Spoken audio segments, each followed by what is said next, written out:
कोई चालीसा पढ़ रहे, हनुमान चालीसा, शिव चालीसा, राम रक्षा स्तोत्र,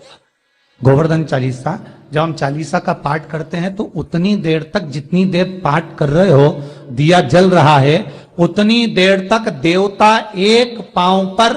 आपके सम्मुख में टकटकी लगाकर खड़े रहते हैं। इसलिए चालीसा करते समय, पाठ करते समय, अर्चना करते समय घी दिए में उतना ही डालना चाहिए जितनी जरूरत हो। भर कर दिया, रख दिया, हनुमान चालीसा का पाठ पूरा हो गया, तुम तो चली गई चाय पी रही, नाश्ता कर रही, और हनुमान जी वहीं एक पांव पे खड़े, दादा कब ये ठंडा हो, कब मैं घर जाऊं दूसरी जगह।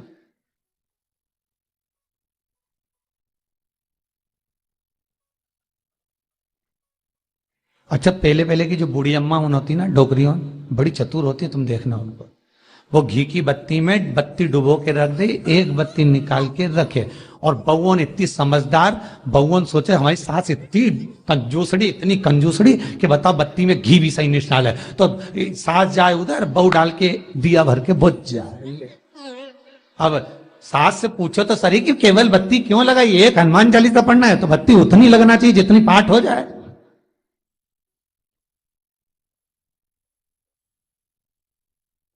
अब इनको कौन समझाए। बहुओं को लगता है सास कंजूस हो गई, बेचारी कंजूस नहीं रही, फायदा सोचती तुम्हारा, और कोई बात नहीं। ना जाने बेचारी सासों का जीवन कब सुधरेगा। जो भी करती हैं, जब भी करती हैं, अच्छा करती हैं, फिर भी बुरे ही माथे पड़ जाती बेचारी, करे क्या। कि जब कोई मनुष्य भगवान शंकर के शिवलिंग का मात्र पार्थिव ही क्यों ना हो, मात्र निर्माण करता है, मात्र निर्माण करता है, और उसने उस शिवलिंग का निर्माण यदि भाव से किया है, प्रेमवश किया है, भगवान को रिझाने के लिए किया है, और वो शिवलिंग का निर्माण प्रदोष के समय पर करा गया है, तो महाराज वो जीवन का सर्वाधिक सुख प्रदान कर देता है। लिंग पुराण कर रही है, स्कंद पुराण कर रही है, शिव महापुराण कर रही है।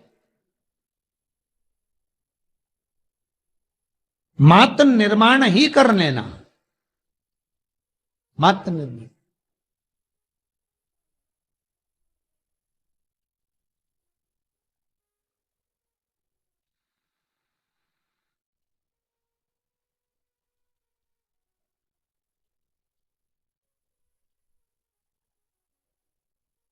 एक शिवलिंग बनता है महाराज,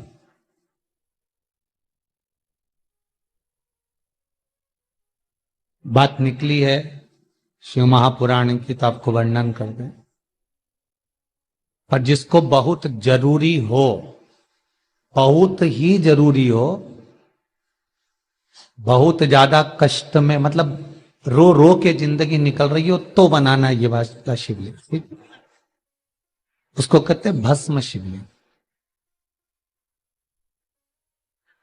गाय का आलोना कंडा, हाथ ना लगा हो, सूखा हो, उसको जलाकर उसकी भस्म तैयार कर कर, उस भस्म में थोड़ा सा गंगा जल मिलाकर, थोड़ा सा गंगा जल मिलाकर, और उसमें थोड़ी सी काली तिल डालकर, पीस कर डालकर, उसका जो शिवलिंग का निर्माण करता है व्यक्ति, किसी भी महीने के प्रदोष पर, किसी भी प्रदोष पर उस शिवलिंग का निर्माण कर कर किसी विद्वान ब्राह्मण को बुलाकर रुद्राष्टाध्यायी से अभिषेक कर लेता है, महाराज उसकी मनोकामना 3 महीने के अंदर पूरी। भस्म शिवलिंग का अभिषेक, भस्म शिवलिंग का अनुमोदन आप लिंग पुराण में पढ़ो, स्कंद पुराण में पढ़ो, और शिव महापुराण के विद्येश्वर संहिता में पढ़ो, भस्म का शिवलिंग का व्याख्यान मिल जाए। भस्म शिवलिंग पर निवेदन है आपसे, ये जो आपसे कह रहे हैं कि बहुत तकलीफ हो, बहुत ज्यादा दुख हो तो बनाना, नहीं तो शंकर भगवान कहते हैं जिस समय भस्म का शिवलिंग बनता है उस समय पर माता पार्वती शंकर भगवान को गोदी में लेकर खड़ी रहती है। ध्यान दीजिएगा, प्रयास करना कहीं बहुत सुंदर यज्ञ हुआ हो, बहुत बड़ा अनुष्ठान हुआ हो, बहुत बड़ा यज्ञ पूजन हुआ हो, तो उसमें जो गोला चढ़ता है, नारियल का गोला, गोटा, वो गोला जो समर्पित होता है पूर्णाहुति पर, उस जले हुए गोले को लेके आ जाना और उसकी राख तैयार कर लेना।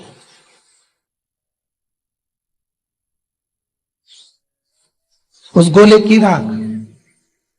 और उस राख को कपड़े से छान कर किसी भी महीने की शिवरात्रि पर,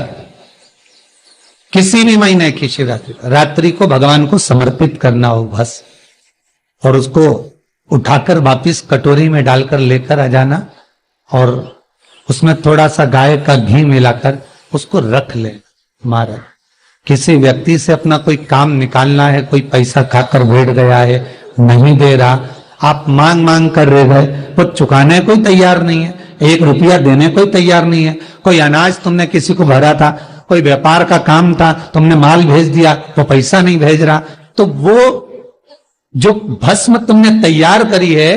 भस्म का काजल बनाकर, तिलक लगाकर उस व्यक्ति से केवल हाथ मिला लो, या एक बार उसके सामने खड़े होकर अपनी अर्चना कर लो। जो चीज चाहिए उसकी बात करो। महाराज, ज्यादा से ज्यादा 15 दिन, ज्यादा से ज्यादा 20 दिन, इससे ज्यादा दिन नहीं लगेंगे और अपना काम सफल हो जाएगा। भस्म में बहुत सुंदर भाव वर्णित किया गया। भस्म के अंदर वो भाव वर्णित है महाराज, कि भस्म जीवन का सर्वाधिक सुख का अनुभव करा देती शिव महापुराण के माध्यम से, कि भस्म कभी भी घर के शिवलिंग पर नहीं चढ़ाना चाहिए। ध्यान देना हो, घर में जो छोटा शिवलिंग है उस पे जब पंडित जी रुद्राष्टाध्यायी का अभिषेक कराएं, अनुष्ठान कराएं, तो पंडित जी भले थोड़ी सी भस्म शंकर पर स्नान में चढ़वा दें, वो बात दूसरी है, पर भस्म कभी भी घर के शिवलिंग पर नहीं चढ़ाना चाहिए।